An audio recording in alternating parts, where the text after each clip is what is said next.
welcome to Menkaura's funerary complex. The dimensions of Menkaura's pyramid are much less grandiose. However, unlike its predecessors, Menkaura's pyramid shows a great deal of complexity in its internal and external finish. The outside was partially covered in red granite, while the internal walls were richly decorated. This latter innovation would not catch on until the end of the 5th dynasty, when pyramid texts began to adorn the walls. Whoa! Menkaura's pyramid contains 2 sloping passages, both located in the northern side of the structure. The upper one was abandoned during the construction phase, whereas the lower one, slightly above the base of the monument, constitutes the real entrance. The lower passage leads to a first room, which, for the first time since the reign of Djoser, is decorated with engraved false doors.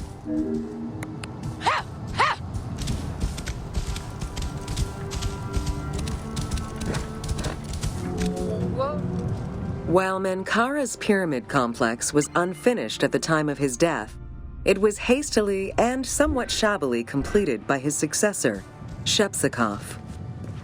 Even so, this funerary structure marks a watershed in the history of this kind of monument.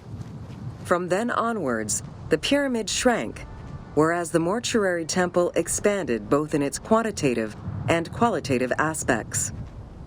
Of particular note, it is within Menkaura's mortuary temple that one can find the heaviest block of limestone ever used for a pyramid complex, weighing in at over 200 tons.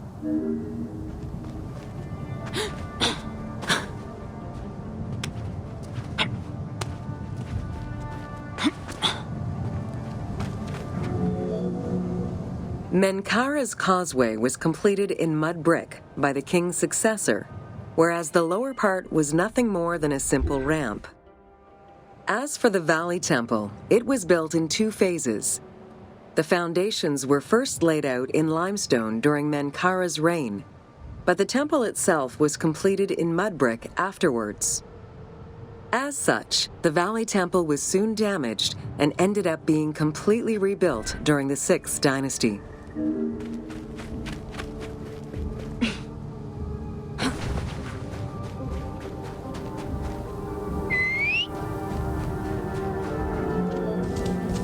Three small structures, referred to as Menkaura's Queen's Pyramids, were erected along the southern side of the main pyramid.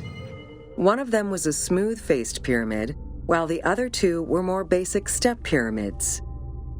It is difficult to assess whether the latter were designed as such or were left unfinished with no casing to smooth out their surfaces.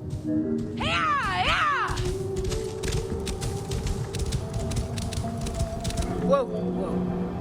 The easternmost pyramid was built with the traditional rooms and corridors found within a satellite pyramid meant to house the king's ka. However, a granite sarcophagus was found within, leading to the conclusion that it was used as an actual tomb rather than as a symbolic cenotaph.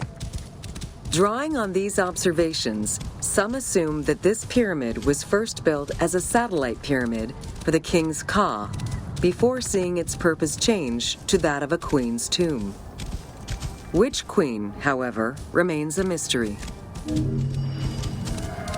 Whoa!